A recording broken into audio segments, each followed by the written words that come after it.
pre-symposium executive panel.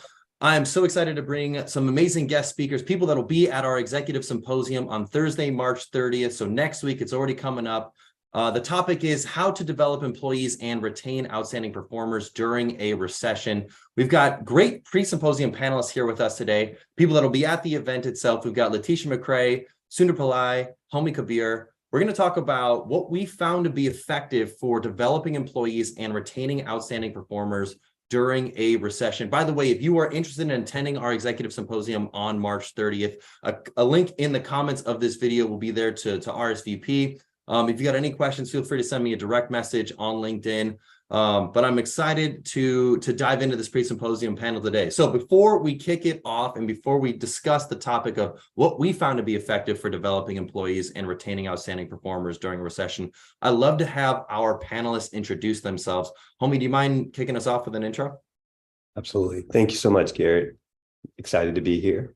Hey, everybody watching this live. I'm Kabir. I'm currently the head of product for Kindle Spider at Amazon, where I lead the growth organization as well as our developer platform and core services. I've been a product executive for 13 years, and I'm looking to bring some insights as part of that experience and hope you guys can take something away today. Very nice. Sunder, how about you? Thank you, Garrett. Good morning, everyone. Sunder Pillai, based out of Dallas, Texas. I lead the retail and CPG practice for ISG. For those who don't know, ISG is a leading global technology and research advisory firm. And we believe in providing two exceptional things to our clients. One is operating excellence, achieving operating excellence, and B is faster growth. So truly excited to be part of this panel and looking forward to our discussions. Fantastic. And Leticia, how about you? Good morning, everyone. Leticia Mccray. I'm a 22-year retired Army veteran and are currently working as a senior VP and COO for a company based out of Rockwall, Texas called Tracig. And a lot of our areas of growth are with the federal government across the U.S. and overseas. While we do, focus on veterans a lot, it's the mindset is to get the right people to the right job, and that whether that's a veteran or a civilian, but definitely happy to be here and impart any wisdom I can and learn from my other panelists. Fantastic. Amazing. So let's dive in. I'd love to explore the topic, which is what have we found to be effective for developing employees and retaining outstanding performers during a recession? And the reason why I add in the caveat of during a recession is because I think that it can change a little bit depending on the organization that we're in. I've definitely seen, especially in the tech space, where maybe last year, some companies' retention strategy was just raise the salaries a little bit higher, keep paying people a little bit more money. And, now when we see some of the layoffs that are going on, I think it's forcing us as a leadership group to rethink some of the ways that we go about retaining people and some of the ways that we go about developing our employees. And so I'd love to just kick it off. Maybe Leticia, if you could maybe give us an initial intro in terms of what you found to be effective for developing employees and retaining outstanding performers during a recession. Sure. So, of course, within Tracig, like I stated, we deal with a lot of federal government contracts. So, of course, that caveat had to be nuanced with, a lot of our DoD partners, because while there were some that said, hey, everybody's on the, installation or coming into the building 100%. Then we had others that were saying, okay, yes, we realize what is going on, especially since COVID, that everyone's not going to be totally focused on it. So our focus was definitely to, keep the focus on the people, where myself and my CEO, Roy Rucker, would work with the clients, which are the DoD, Army, Navy, Air Force, Marines, and say, hey, we realize what's going on. We realize the status of the world right now. What can we do to ensure that we keep the people safe, but we still get the mission done? And so with that, it was, hey, what does this person or persons need across a contract? Could be more family time, educational support, celebration of life experiences, because as you stated, everybody was throwing money. Money was not always the answer in this instance, because people were like, hey, I really like spending this quality time with my family. I miss that on a 9 to 5, or being in traffic for an hour, each way. So those particular nuances. So with the family time, that means, we can negotiate more telework time during the week. Could be 2 days, maybe 3, depending on what was going on. Educational support, not always just for the employee. It could be, hey, how's your spouse doing? Your significant other? How are the kids? A lot of, summer camps that would come up, or any type of educational camp for the kids, things that they would enjoy. A lot of that were, what our company and the supporting foundations within TRACIG assist with. And so it would, help the family out totally. And then also the celebration of life experiences. As we realized during this time, we had baby showers, we still had anniversaries. So, those teamwork ideas of, well, hey, we had to really work late or through the weekend on one particular portion of a project. Let's, throw them a weekend, give them a night out, maybe, cover, gift cards for a babysitter, or, giving a paid night out for the spouse to, dinner and a movie. It could be dinner and a movie for the spouse and the employee, or it could be for the whole family. So just things like that, where we just work the nuances, because yes, beyond money, yeah, everybody likes money, we get that. But what else is important to that person to say, hey, I realize I am valued at this company. That's interesting, Leticia. No, I think that's a really interesting point. The follow-up question I have, I've got a couple of follow-up questions. I mean, Homi and Sunder, in terms of your leadership experiences, have you found yourself in scenarios where you would give some people certain benefits or perks based on their circumstances or scenarios?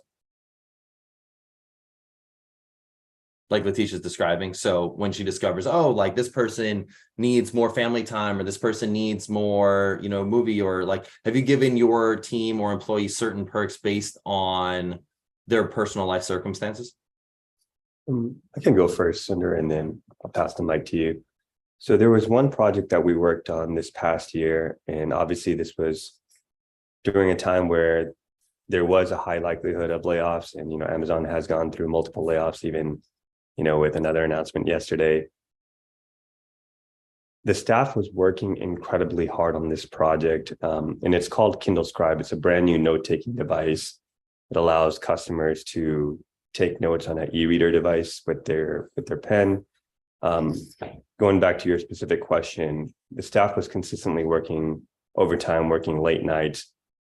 The best way I could describe this is when we had initially estimated this project almost more than a year and a half ago, and they had a November timeline to basically have this product ready to be, out the door and available for shipping so customers could purchase for Christmas.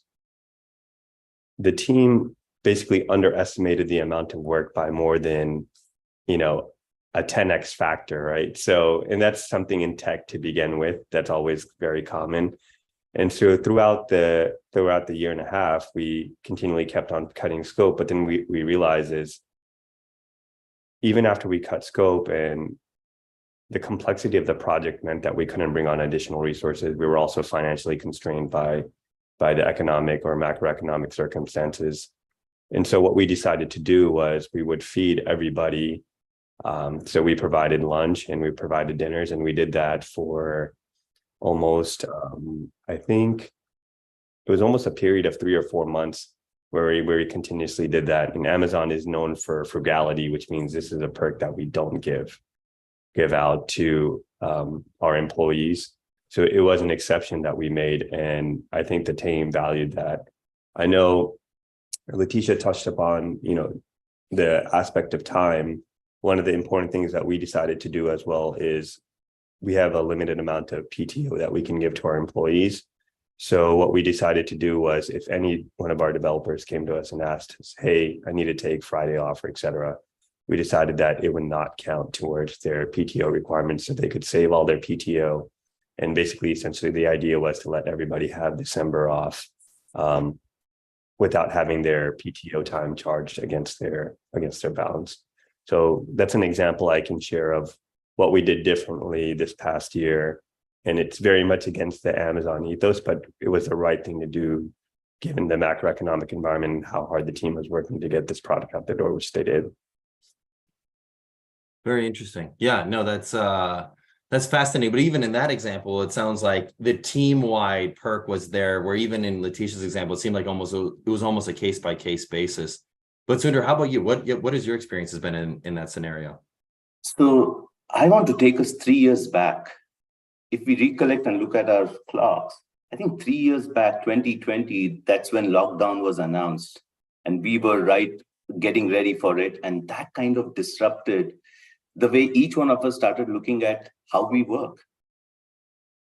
I mean, we just wanted to keep the lights on, but to keep the lights on in the scenario we were forced into, I think we all had to be creative. We all had to take a step back, be more human, embark more technology, automation, if you may, and ensure how we can work together. I think that kind of, for me, is still what continues to change the way we look at our work-life balance. I mean, 3 years back, who would have thought that hybrid or remote work is even possible remotely? Today, here we are debating whether it should be a 4-day work week, hybrid working culture. So I think a lot has happened in the past 3-4 years. And Garrett, and I would give you kudos for bringing this topic front and center, because in the past 3 years, all we did was I have attended, spoken in multiple forums where we speak about consumer or customer experience. This is perhaps one of its kind where we are talking about employee experience. And I'm a firm advocate of, customer experience is a reflection of employee experience. What we do for our employees, how do we really enable them so that they can do their job easily, have all the data points at their fingertips so that they can service their customer efficiently, transparently, more importantly, build relationship. Because end of the day, and I'm purely speaking from a consumer sector perspective, perhaps, but we all are consumers in some way, shape, or form, as much as we are employees. So we have certain set of expectation. I mean, Homi, you alluded to Amazon. I think y'all disrupted the world more than anybody else. I mean, who would have thought Prime delivery the way Amazon did? So I think, but for that to happen, it takes an entire village. Now, how do you really orchestrate that village? At the same time, there has to be some method to madness. So there are new processes being evolved. Leticia, to your point, I think we need a better structure in terms of how employees are being treated, what's the level of flexibility they would get. A lot of work has been done with a very rapid pace in terms of the last 3 years, but a lot needs to be done. And I think that's my view. I still see the glass as half full. And, that's really how I look at this particular topic. Well, I appreciate that, Sunder. And yeah, no, that's exactly right. I mean, at Ambition Emotion, our vision is a world where the vast majority of people are excited to go to work. When they are there, their expectations meet reality. And when they come home, they feel fulfilled.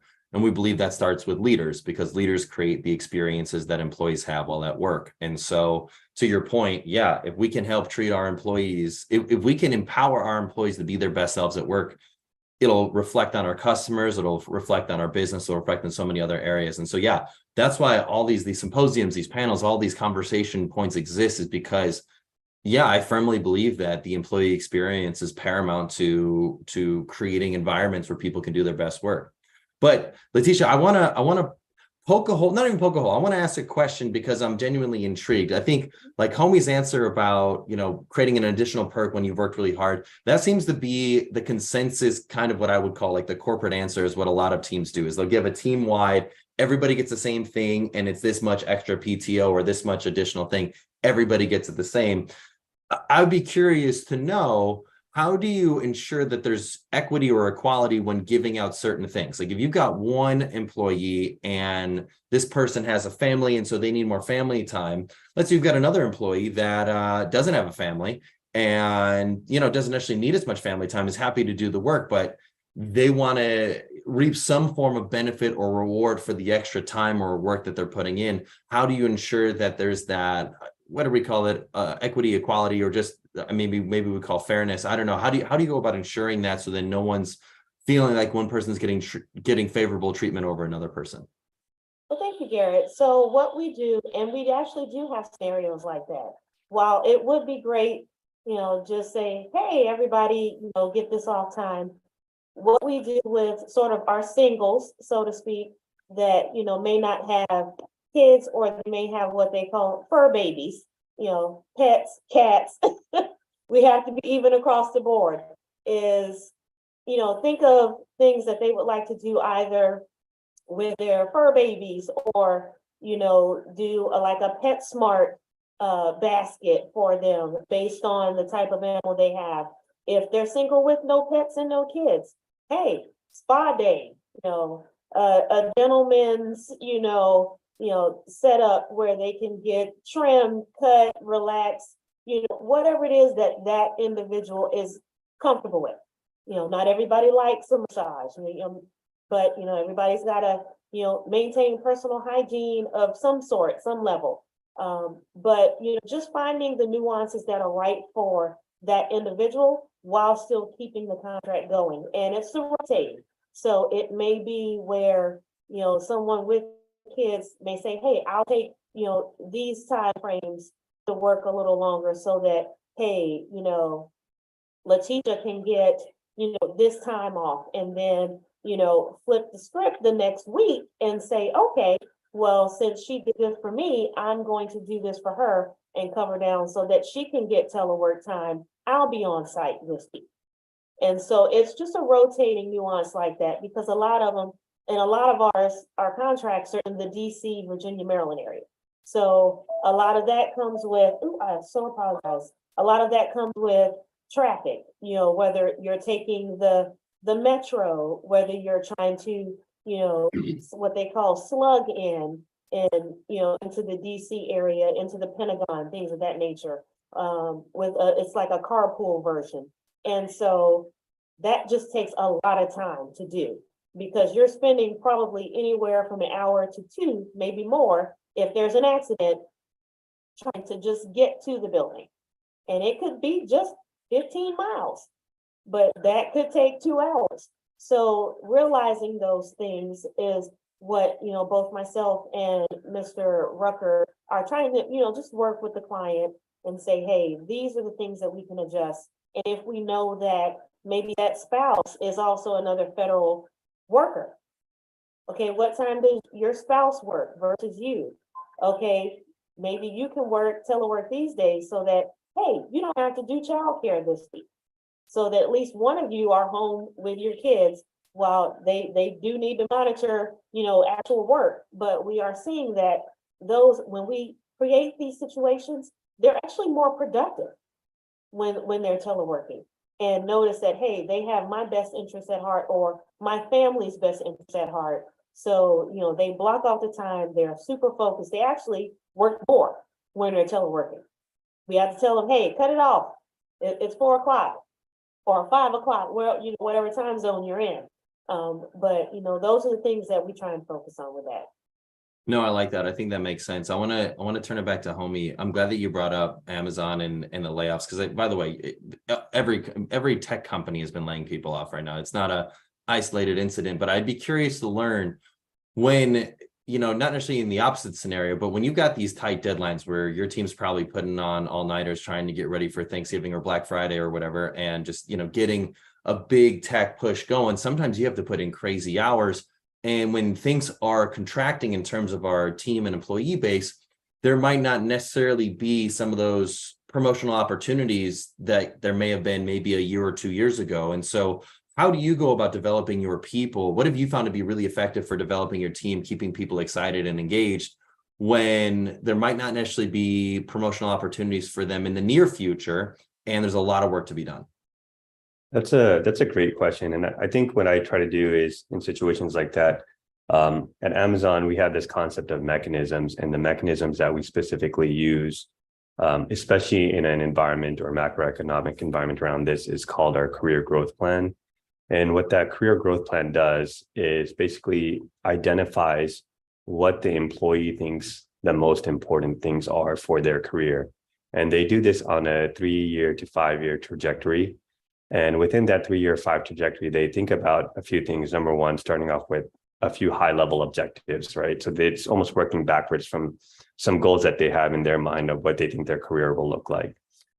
From there, once they have identified those goals, what we ask them to do is look at the projects that they're currently working on and see, does that align up to basically accomplishing the goals that they've listed out?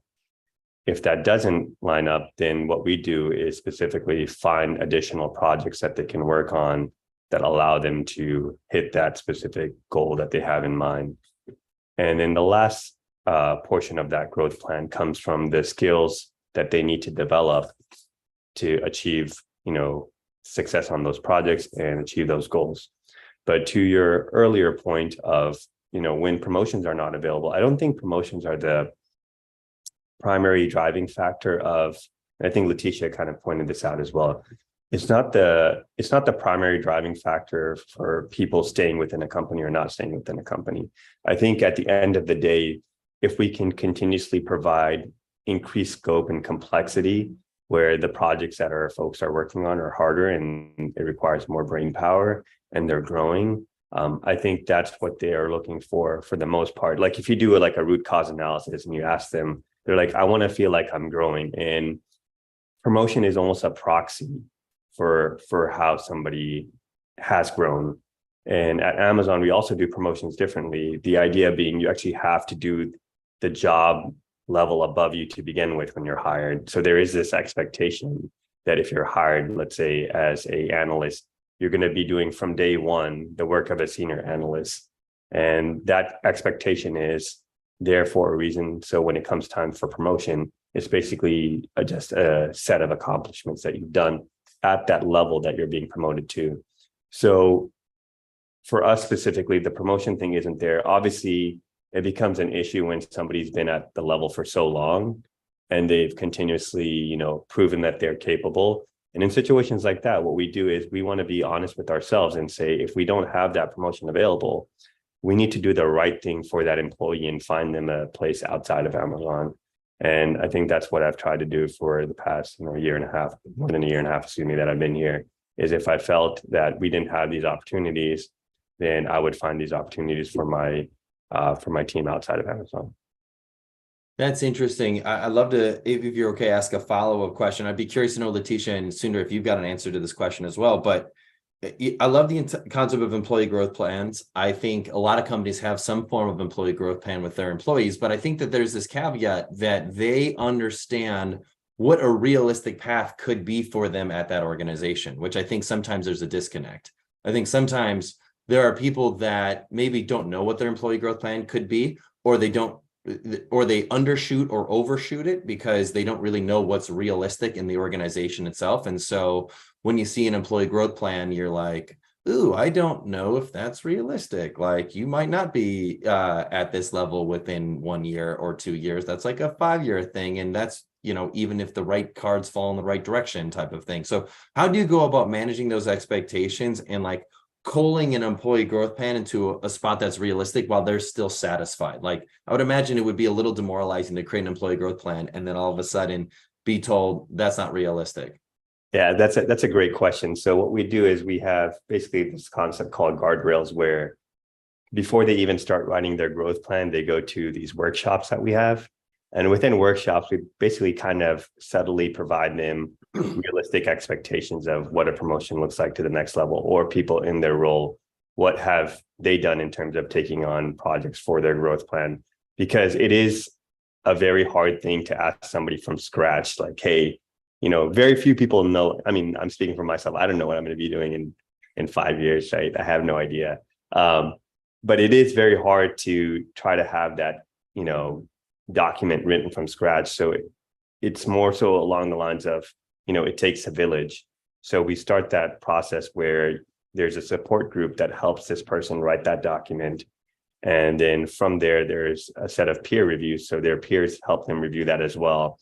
And so basically throughout the process, it's calibration around expectations. And then people above their level will review it, and basically goes up to a few levels at the executive level where then there's a sign off on the growth plan. And then that way, the employee also knows that whatever is written in the document, at least the thought is leadership is going to hold to their, alignment with what's in the doc. And that way there is no sense of misalignment or, basically like misleading, any sort of misleading expectations that you would expect in a situation like this. And so it's not a short process. Normally we allow folks to take about 90 days from when they first join to work on this process, because we do think it takes a few months in the role plus a few months within the organization to kind of understand the culture and the way we work and how decisions are made. And then obviously that helps somewhat calibrate, at least early on, the expectations that our folks have with regards to their growth plans. That's interesting. Sunder, how do you go about learning your employees' growth plans, as well as tempering or keeping realistic expectations, even if like scenarios where at a time things were looking booming in growth and everything was amazing and the air was flowing and everything was awesome. You said, oh, well, at this pace, we're going to be here. And then all of a sudden, this is, we're a little bit slowing down. How do you go about tempering those expectations? Because I think sometimes there's not necessarily a disconnect, but I think that sometimes when it comes with employees, there's hey, I don't really care that the business is slowing down. You told me my growth plan was this. And so therefore I've been living my life based on my expectation of getting here. Why the business isn't growing or going the way we thought it would be is not my problem. I've seen this before. How do you go about handling those expectations? How do you go about learning your team's growth goals, but then also handling expectations if perhaps maybe you threw out a projection that was not exactly what ended up turning out to be? I think all I heard from you, Garrett, is the word expectation. And I think managing expectation is the name of the game, right? We all start this new job, new endeavor, new company with a vision and mission, which needs to be very clearly defined. It needs to have a tangible direction.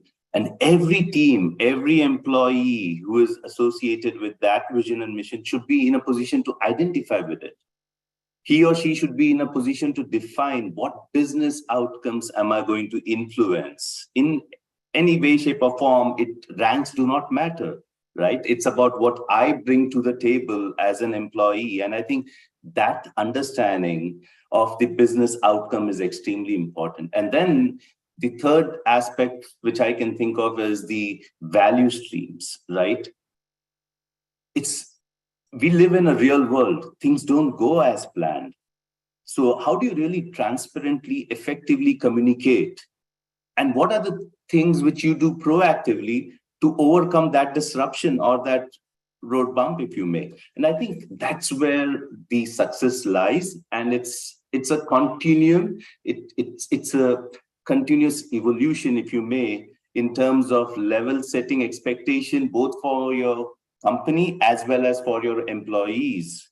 And I think firms which are able to adjust and readjust that plan are more successful, because end of the day, when you're readjusting your plan, where you are re-engaging or you are engaging constantly with your employees, so they know ahead of time, not on the eve of their promotion, that, oh, guess what? Sunder is not getting promoted. That's never going to happen. So I think that kind of helps fight it together, bond together. So in fact, if there is a expectation mismatch, that's where disruption happens or employees fall out, so to say. But if there is engagement, education, or enrollment, I think firms tend to do a lot more better. And the icing on the cake is the last E, which is empowerment.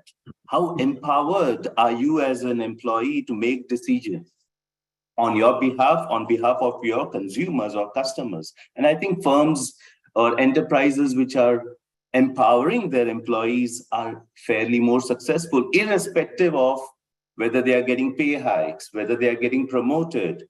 And this notion of one size fits all, I think both the panelists spoke about it, Leticia and Homi. I would just say example of, I think I was reading this article where employers in Japan came up with this policy for smokers versus non-smokers. They figured out that non-smokers perhaps are 2 hours more productive in a day because they take less number of coffee breaks, they walk a little less, going out for a smoke break. So they came up with this fantastic policy that, you know what, if you're a non-smoker, maybe you can take a day off. So I think we all have to be creative, because that certainly will ensure there is more engagement. And as I said, those 4 E's are extremely critical to keep your employees in a high spirit.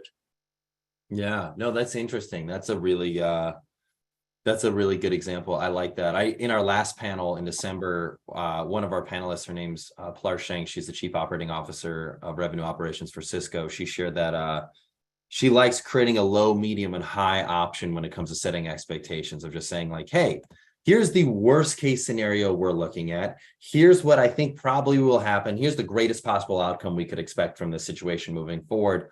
And I really liked that and appreciated that, because of this notion that if we can create a worst case like floor scenario in an employee's mind, it is probably a lot less worse than whatever the unknown worst case scenario they come up with on their own. And so if we can help alleviate some of those concerns by properly setting those expectations of just giving a low, medium, high outcome, what they could be, that can allow for employees to feel a sense of comfort and a sense of like reduced anxiety in the scenario that they're in, especially when there's some uncertainty going on. But Leticia, I'd be curious, how do you manage your employees' expectations? So within our organization, a lot of it is, like I said, getting that established. What do you see for yourself? So we do our yearly sort of like goal planning with each team member. And so within that particular template, I focus on the full year, but then I break it down into 3 to 6 months from now. What are you going to be doing, not just within the work environment, but within your personal environment, to ensure that you build yourself up? And so that allows the employee and, across the team to take more stock and ownership and say, hey, this isn't just about, what work I'm doing, bare knuckle to keyboard for a company or an organization, but hey, what can I do to build myself up? Because it's not always going to be that they stay with a company. We want to ensure that, hey, maybe 5 years from now, 4 years from now, you have built yourself up, whether it be with college education, IT certifications. We deal a lot within the cybersecurity space. So what do I look like within a 3 to 6 month mark, 1 to 2 year mark, and a 2 to 4 year mark, to where I can ensure that I remain marketable and can continue to increase and get promoted, whether it's with this company or not. Because, in military, we are retired officers, warrant officers. So we've got a lot of reach to other companies to say, hey, I've got this guy, this particular government contract is pretty stagnant. We know what it's going to be about day to day. There's not a lot of growth in it, but this guy or this gal is amazing. And we think that they can do amazing things, just no longer in this space. Do you have something for them? Because within all of our federal government contracts, we may not have a space for them, but that's not the end all be all. It's okay, you may not fit in this particular block or this circle, but I'm going to ensure that you hold me accountable and I hold you accountable to continue to progress so that we can get you to where you want to be, whether it's with our company or not. That's interesting. And that kind of naturally lends itself into this final part of the panel, though, which I always love to ask the question, what is a popular belief about leadership that you disagree with? And I don't want to put words in your mouth, Leticia, but it sounds like what you're saying is that retention for the sake of retention is not always the best thing. And sometimes some people are a better fit moving them into a different part of the organization or even out of the organization. And so I don't mean to give you your answer, but if you want to choose something else, you can choose something else. But it seems like a very interesting topic. But the question I have for everybody, Sunder, Homie, and Leticia, what is a popular belief about leadership that you disagree with? And when I say popular, I mean, you would argue that over 50% of leaders would say, I disagree with that statement, but you still believe it anyways. So Leticia, you want to go first? Sure, and like you said, it is true. Just to hold somebody in a space is just not going to work, because eventually they're going to, start moving shoulders and like, hey, this is just not a good fit for me, and may leave abruptly. Whereas if you are trying to build them up, then they'll like, okay, well, this may not be the space for me. And they'll come to you. They'll come to myself, they'll come to our CEO and say, hey, I've been working on this particular contract with a client for maybe a year or two. And these are the things that I may see, within the workspace, since we have different locations. So they're there every day. They're seeing the good and the bad within that work environment for those particular projects. So what we will do is work with what they've annotated, and then also take that to the client with them there and saying, hey, they have identified these things, but also courses of action to make a change. Because a lot of leadership mindsets that I've come across, and it's not everybody, but a lot of them, I got here on my own. I don't need any help. But not realizing that your help could come from anybody. It doesn't necessarily have to come from the CEO or the senior VP of a company or an organization, that have to come from a general or that, colonel within a military organization. It could come from a private, somebody new in the military, because they have a different set of eyes. And so regardless of that, understanding that knowledge and yourself as a leader, being dependable, maintaining your bearing, and making sure that they can actually come to you and being unselfish in your answers and guidance to them is what helps the situation, what progresses the situation and expands those opportunities for growth. Because even for the clients that we've had, just mentioning things to them and say, hey, I've got a few courses of action for some things that Leticia saw on site. And here's the way to sort of fix it or expand upon it and build or expand. And the client was like, hey, I didn't think about that. You're right. And then, before you know it, there's another contract mod. And they're like, hey, this was brought to our attention, and this is what we're going to be doing from now on moving forward. And so it's a plus for everyone. Yeah, no, that's good. Thanks for sharing that. That makes a lot of sense. Homie, how about you? What's a popular belief about leadership that you disagree with? I think specifically related to, economically constrained times. There is this tendency to state that, we didn't get so-and-so done because, we didn't have the right team or the right resources. What I've actually realized is a lot of that is deflection. So during this time frame, the level of hypocrisy that sometimes that we have the tendency to, state without realizing that, hey, I think Sunder called it out. But people having gone through these past years, they're understanding what they're capable of doing and what they're not capable of doing. And so if we come to the table and we're not honest about the situation and about what we're bringing to the table, then that's going to be a long-term detriment to the company's success. And I've seen it with a lot of companies that I've advised, and I'm trying to obviously make sure that they don't go down this route. But this aspect of transparency of what we are doing as leaders and making sure that, we're not asking our employees to do anything that we wouldn't do ourselves. That's probably the biggest thing in my mind. It's just holding ourselves to a much higher level of accountability than we've done in the past. That's interesting. I think, I don't know if you've ever read or seen Jocko Willink's podcast, but I feel like Jocko Willink would really appreciate that. I think the statement is, or the sentiment is, there's no such thing as a lack of resources, just a lack of resourcefulness. And so, yeah, if I'm hearing you right, it sounds like oftentimes leaders will give up too quick when they perceive that the resources they're receiving are not ample to get a job done, when they could have been a little more creative when trying to figure it out. And yeah, I think that makes a lot of sense. That's interesting. Sunder, how about you? What's a popular belief about leadership that you disagree with? I have a lot, but in the interest of time, I'll just leave you with this. The notion for any corporation that you build and they will come. I think the current world we live in, which is instant gratification, the marshmallow test syndrome does not work. Meaning, I'll give you one marshmallow today, but if you wait for 24 hours, you may get 2 marshmallows. I think that kind of a notion in the context of the past 45 minutes really doesn't hold true. And I think for me, that has to change. And I think a lot is being done, but a lot more, again, needs to be done.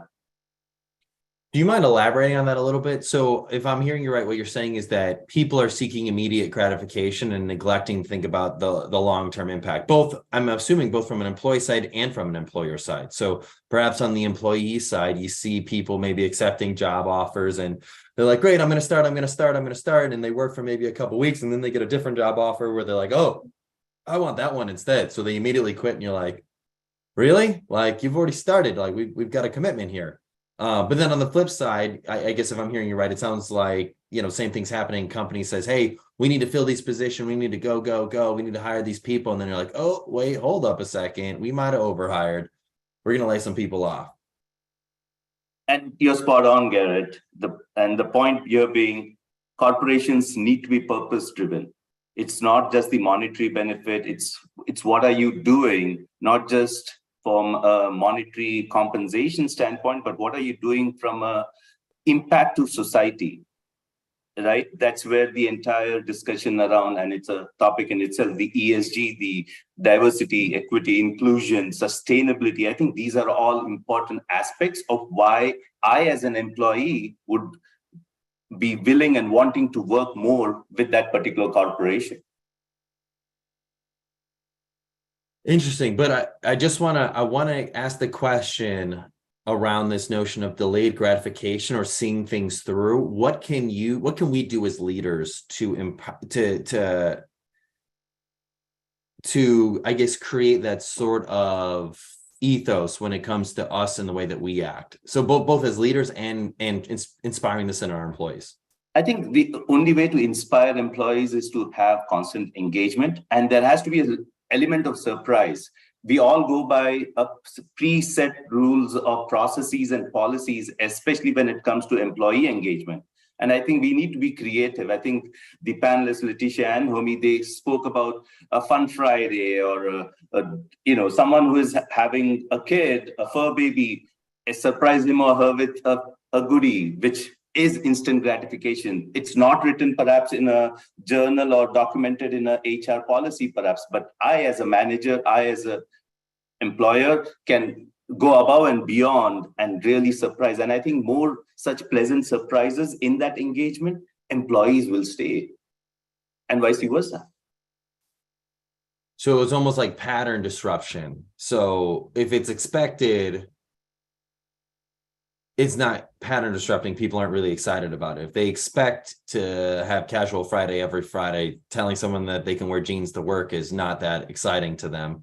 But if you give them a massage or a spa day or whatever, and you don't normally do that, but you saw that they really enjoy going to the spa and getting massages and all the other things that go with to going to the spa, that you decided to surprise them with that gift, that it is because it wasn't expected, they're going to appreciate that even more. Is that correct? Yes, and that's true, right? Even in our personal lives, we do the expected outcome. There is no fuzziness in the relationship. So you kind of are creative, you surprise once in a while, and that kind of goes a long way because then you're creating memorable engagements, right? Every time there is a disruption, I always reflect on, okay, these are the 5 different surprises or 5 different things which went really well. So maybe I need to cut my employer some slack as an example. Okay, I want to flip it to the flip side because I think all these things make a lot of sense. But the thing that I just keep coming back to my mind is, what is the appropriate way to challenge an employee?